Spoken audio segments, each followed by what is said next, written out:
So what's up, everybody? It's me, True Star Screamer. And this is something cool.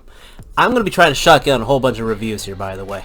I got a whole nice box of cool stuff from BBTS, and I know there's things I want to review by the end of the year, so I can make my top 5, or even top 10 figures of the year, but I gotta get them reviewed by the end of the year. So, if you're here because of this guy, which today we're looking at the Marvel Legends series, Doctor Octopus from Spider-Man 2. If you're new here, hit that subscribe button, because we're about to pull a whole lot of cool figures out. And I'm telling you now, I got some really cool stuff. But still, as you can see, Marvel Legends don't take a huge seat on my channel, but they are part of it. And this is a figure I have been kind of dreaming about for a long time. This arrived in from Big Bad Toy Store. He looks awesome. Again, this looks a real photo of him, not a CGI thing.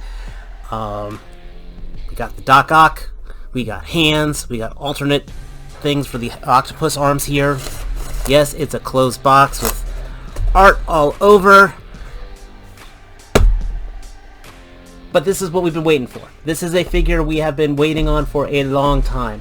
I think the last time we had a version of the Alfred Molina's Doctor Octopus was the actual Spider-Man 2 figures that came out way back then.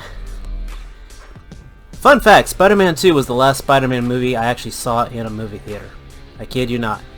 And I loved it. That's still my favorite, one of my favorite superhero movies of all time. But I digress.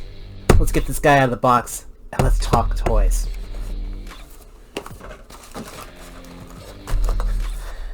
I just want to point out, this guy comes to me wrapped tighter than a drum. So, say what you will, they do a pretty good job of at least protecting the figure in here. So, gotta give him points where it is. So, fun fact, these two little things on the top, that's actually where the alternate octopus hands are. So don't throw those out. So here is Doc Ock out of the package.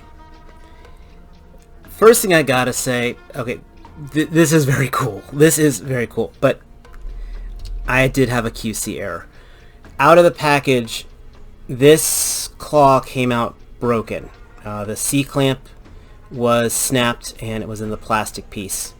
It was in the wrap paper on there, so unfortunately, I'm going to try to see if I can get in contact with Hasbro customer service on that. Not a end of the world thing, but that is kind of disappointing because if these things are... So be careful that these claws here are fragile. Well, I got it here. As you can see, it comes out open, and these open and close, so these are like the little pincer hands, which is pretty neat. And they do fall off very easily. So like I said, I'm a little worried about these. But you don't necessarily have to use these. I guess we're going to accessories already. Because he also has a much more claw-like one, which is pretty cool. Most of the time, but... Again, if I would rather... I think I would have rather have gotten 4 of these. Because... Well, you'll see in a minute why this is such a bummer. But we got Doc Ock standing. I don't know if I would recommend this as a perfect display setup, but it does look really cool because it is kind of precarious. I will be getting him out of this pose in a little bit just because there are a lot of details I want to talk about that are very, very nice on here. But this is actually really cool that I can do a setup like this. So let me get him out of this, get him kind of more of a normal pose, and we'll get going from there. So here is Doc Ock set up, well, not floating around. Okay, this guy is awesome. There is just... But what makes him awesome makes him flawed. I'm trying to find the right ways of, like, if they didn't do what they did, we'd be bitching. But they did what they did, and I'm still sort of bitching. First and foremost, like I mentioned, these claws here, that is such a pain in the tail about that one piece coming in broken, because it just doesn't look right. Like I said, I think I would have much rather have had 4 of these claws than these pincer ones. I mean, yes, it was neat seeing him do the whole pincer thing, but because he does, you know, sometimes put these together like I think I almost would have rather have had a spear-pointed claw than the fragile pincer thing. But again, I get why they had it, because chances are if they sent us just this, I would have been like, well, why couldn't they have given me an open-close one? So this was kind of a damned if you do, damned if you don't. And this is the other problem. He is very hard to balance when not floating. These claws, these cables, they are heavy. They're not the softest soft plastic I have worked with when I worked with bendy wire. And yes, it doesn't say they do bend, which is pretty neat. That's one of the reasons why I could have them floating on there, because these could hold the weight mostly. It's just getting them stable, because it's hard to shape them. It's a weird mixed bag here, but it looks good. I mean, he also does have, I should also point out, he also comes with alternate hands, gripping hands too, which is kind of cool. Just to give a little bit of gesturing. I think, you know, it's good for evil villain posturing. Dang it. This is gonna happen a lot. I guarantee us. I'm seeing me catching this guy falling. So, I'm actually gonna pick him up, and let's talk about some of the details of the figure. He's got both his lab coat and his trench coat.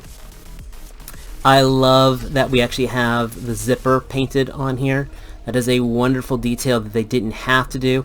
I've had a lot of figures where I've actually taken a paintbrush or a marker and painted the zipper. So that in itself is a beautiful thing. The claws here each have the little, you know, the little eye laser emitter thing on here, which is pretty neat. I mentioned before, these are hard pose, while these do the pincer thing. These are single jointed elbows. I mean, I always would like double jointed elbows, but I get why they did that. Because, okay, this is Doctor Octopus. This is not a guy who sits there and gets into up close combat fist fights. He's usually on his arms and lets the arms do all the fighting for him. Buttons on the jacket, by the way, are also painted. The glasses are hard mounted to his head.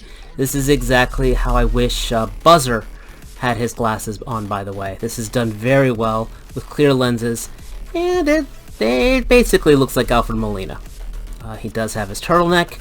You know, we got the actual arm harness around his waist, double jointed knees, but that really doesn't mean anything. And yeah, I mean, this is definitely much more of a display piece. That's probably the big thing. Now, I had him using the claws as if they were feet, which is, again, these are oversized, and I totally get why they did that, even though, you know, you look at these are 3 different sizes of claws. I mean, if these were opened up, they wouldn't be this big, and if these were straightened out, they wouldn't be this small. But I get why they did what they did. Each one kind of gives a distinct look. I didn't really get a chance to, I didn't talk about this yet. I love that the jacket does have the torn spots, so it does look like that the claws are bursting out of his jacket. I think that's a very cool thing. This just, overall, is just a very, very good look for the Doc. I think I am probably going to at least have one hand with the gesturing hand for my display, and keep the other fist hand in there, just to make him look all menacing. I mean, overall, this is an excellent figure. I mean, aside from my little QC issue on here, this is everything you'd really want for a MCU Doctor Octopus.